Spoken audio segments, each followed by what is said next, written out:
Good day, folks, and welcome to another edition of Lumberjack Logic. I'm your host, Neil Johnson. Folks, I've got a wild report. We've got a huge ICE raid taking on another criminal organization, okay? Great news. But here's what's really wild. The Biden deportation data was inflated. So the Biden era is trying to claim that they did more for deportations than Donald Trump. And no, I'm not kidding. So do me a favor, smash that like. And if you're new, please subscribe. So listen to this out of just the news. This is crazy. Biden deportation data inflated by turnarounds at the border, a stat that now masks Trump's success.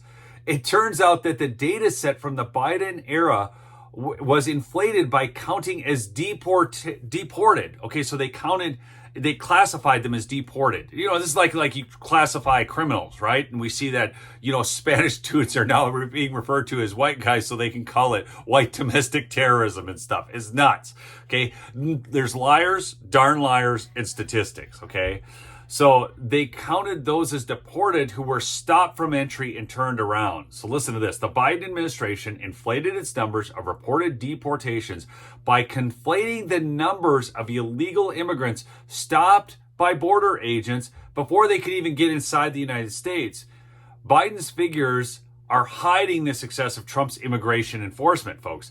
So Trump started his second term with notching some early wins on securing the southern border and stemming border crossings to record lows. But at first blush, the rate of immigrations and customs enforcement removals appear to lag behind the Biden administration's capture rate in its final full year, according to data released by ICE under both administrations. So you're seeing that, whoa, Biden did more? A deeper dive, folks, into the vast majority of ICE removals under the Biden administration shows that more than 80% were misclassified. They were counted as removals or deportations, but in fact, they were apprehended by Customs and Border Protection at the border and turned back, called turnarounds by CBP agents. They are not considered removals because the aliens are not residing in the interior of our country.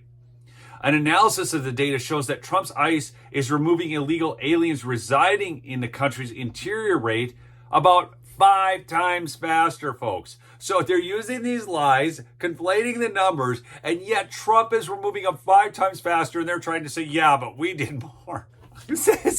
Like, we don't have enough lies from the previous administration because Bill Biden was a picture of mental fitness and mental health, and he was so sharp as a tack, the sharpest dude we've ever seen. Remember all the crap we heard?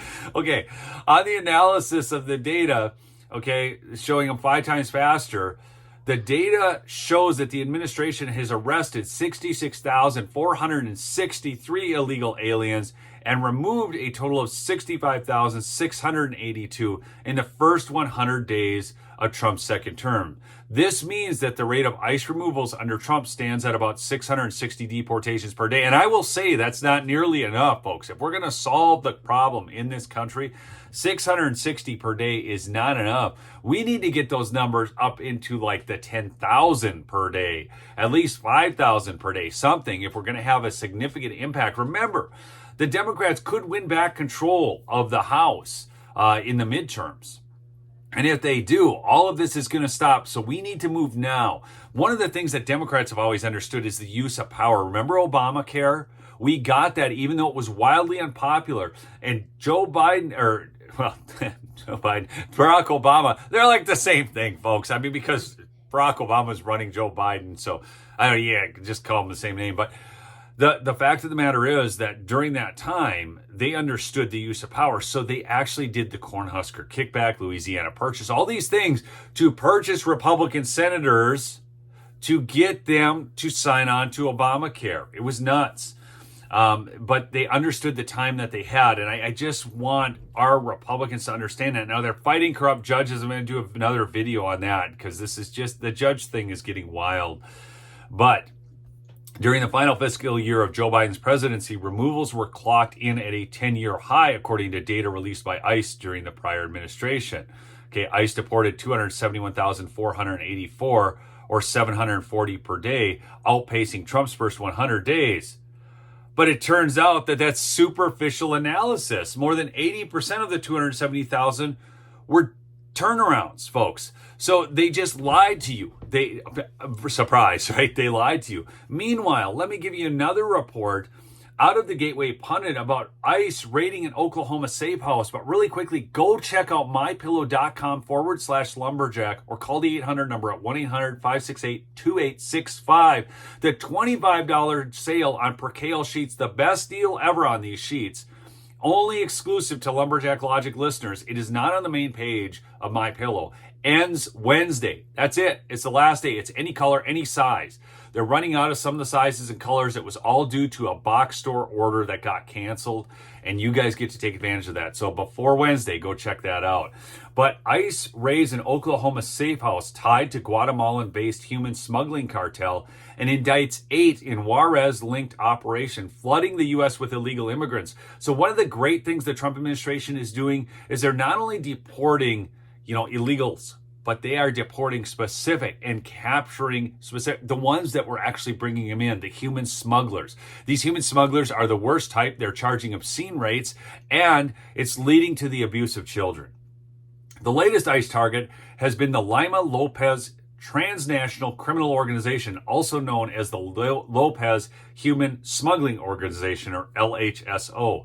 It's a Guatemalan-based human smuggling network tied to money laundering, cartel alliances, they probably know Katie Hobbs, okay, and the trafficking of migrants into the United States. Since 2020, the group's operations have expanded rapidly across Guatemala, Mexico, and the U.S., fueled by rising migration flows under the Biden administration, even though he was doing such a great job, folks.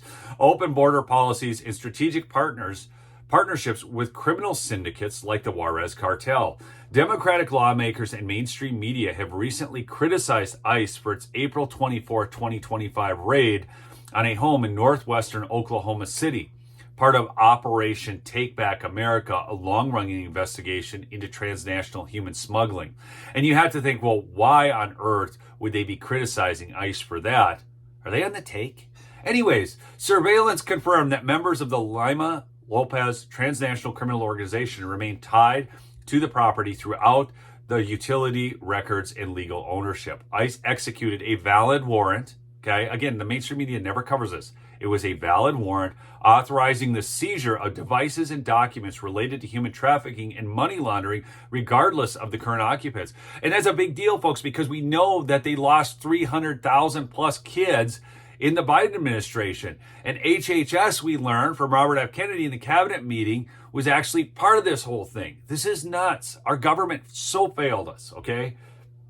Alarmingly, judges and lawmakers have worked to block ICE raids and deportations of dangerous criminals and gang members from Latin America, although the national security and public safety case for these actions remains strong. The day after the ICE operation in Oklahoma City, the Justice Department unsealed indictments against 8 Guatemalan nationals, including City of Marlene Lima Lopez, for leading a multi-year smuggling operation into the U.S.